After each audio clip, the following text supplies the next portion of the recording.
Hey, everybody. Thanks for joining me today. I'm going to talk about a summary. This is going to be like a summary episode. It's going to be how to get sober, right?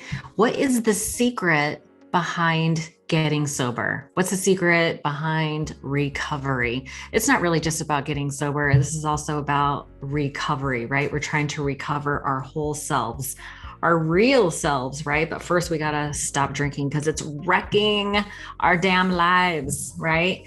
So here's the deal. All the information is out there for free. Applying it is the tricky part. So I'm going to give you 3 steps on how you can actually apply the information that you receive so that you can get sober, stay sober, go deeper. That's going to be sort of my mantra is the stay sober, get sober, stay sober, go deeper.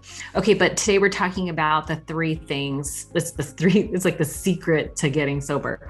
So it's about applying the information. So number 1 is you have to get really clear on what is your why. Why are you getting sober? It's like, there's 2 types of why. It's like motivations. They're either positive or negative, right? Painful or joyful reasons that people get sober. Those away from goals. It's like, because I'm tired of feeling like crap, because I'm tired of being hungover, you're unproductive.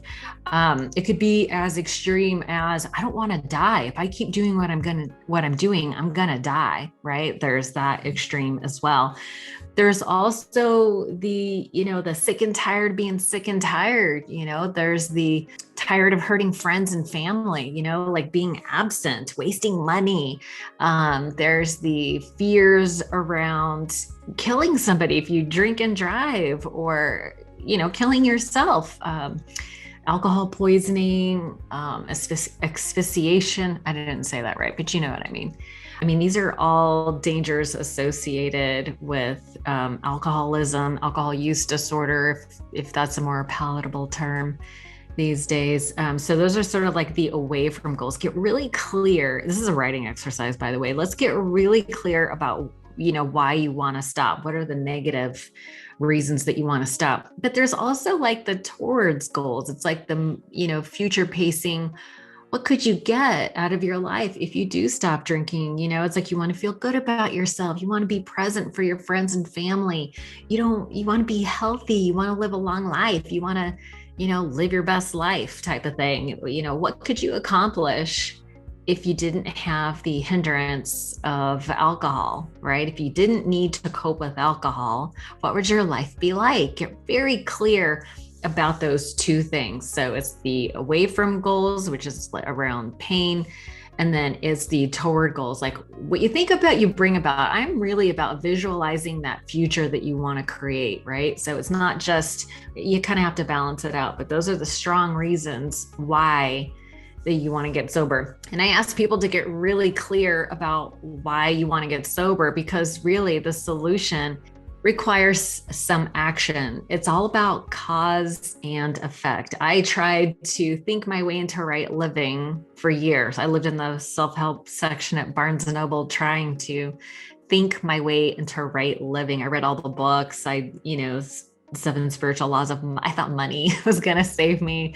I thought finding the perfect man was going to save me. I thought there's the 7-minute abs. I was a little confused when I was trying to get sober.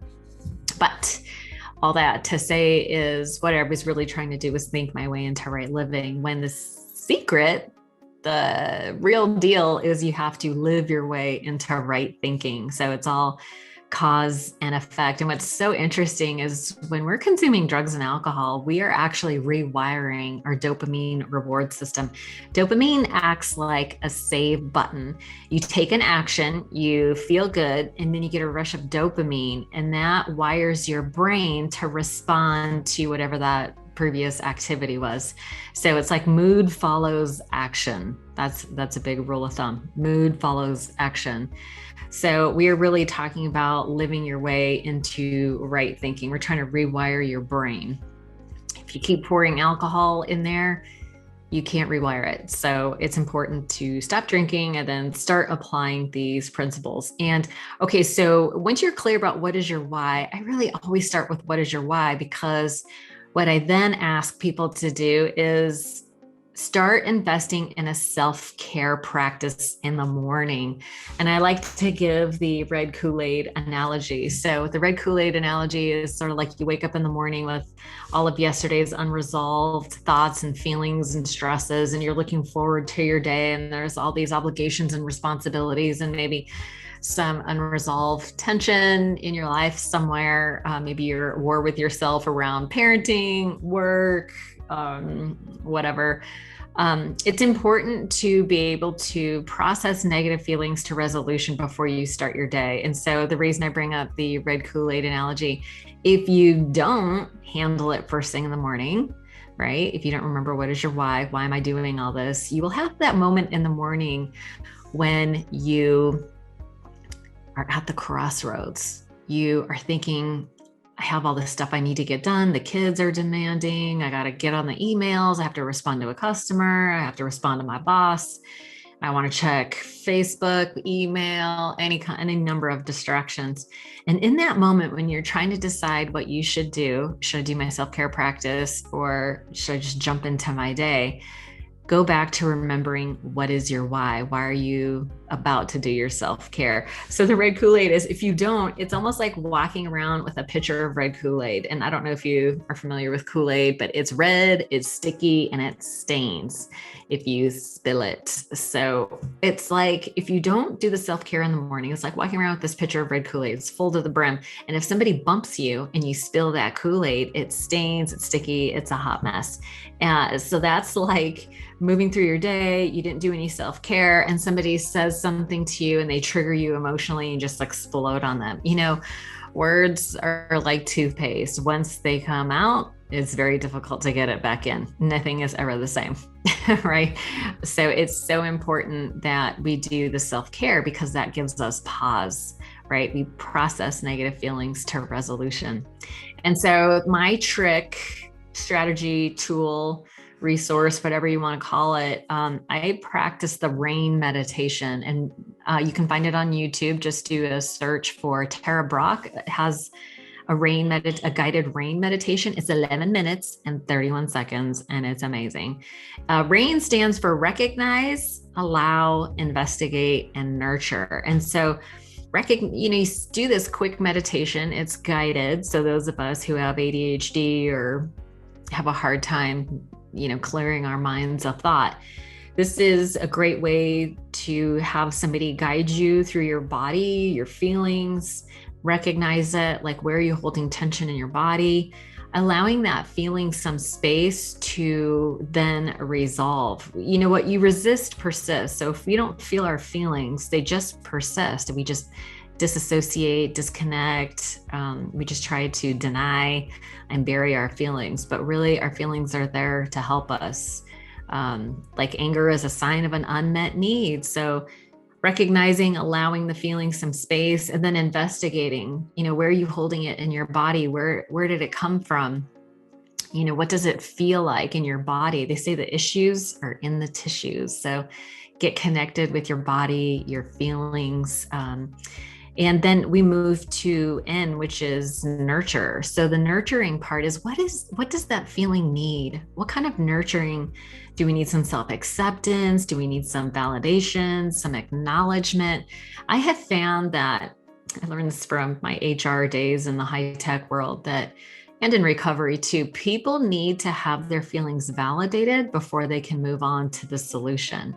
I know a lot of people try to do the spiritual bypassing, right? Like just be positive, but that doesn't work in my experience. Our feelings need to be processed to resolution, validated, understood, heard, said.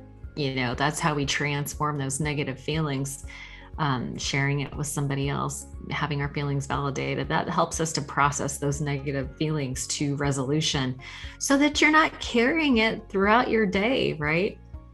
So the self-care practice is a way of living your life with consciousness, with intention. And I guarantee you start doing this practice, you will start feeling it if you miss a day, right? But that's why I always go back to what is your why? Why are you doing all this self-care in the first place? Another trick to applying this information is a support system, right? So once you know what is your why, what's your core motivation for getting sober, once you have a self-care practice, right, to give yourself some self-acceptance and self-love, that's how we heal, right? So many of us when we first get sober are so full of self-hatred, but you know, wherever you go, there you are. So learn to love and forgive yourself and get better, right?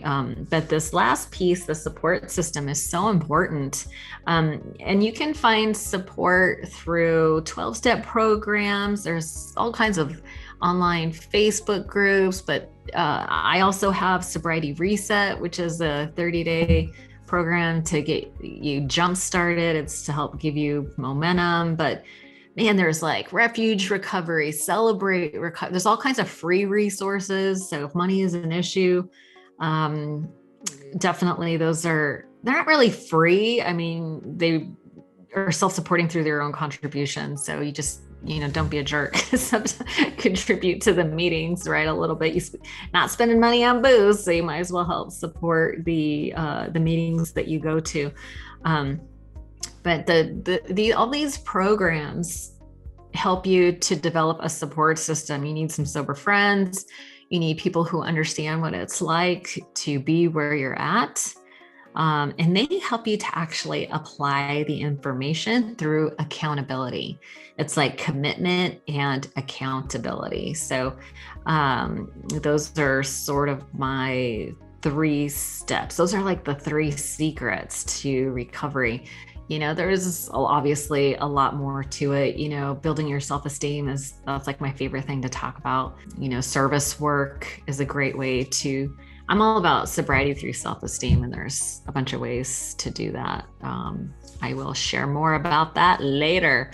I do have classes online to teach, small classes, group settings, reinvent. You can find at selfesteemcourse.com. Sobriety Reset. You can find all this. You can find actually at soberlifeschool.com. So listen, that is really the secret to quitting drinking. It's how to apply the information that you're going to come by. All the information is out there for free. The trick is applying it. There's also the idea of how honest, open-minded, and willing. So that's something I'm going to talk about in a future episode. But just to give you some food for that, I hope that helps. Do some writing around this. What is your why? Develop a morning self-care practice and develop a support system, right? It's all about cause and effect. Hopefully that was helpful. If you have any questions, please feel free to reach out, and I will talk to you soon.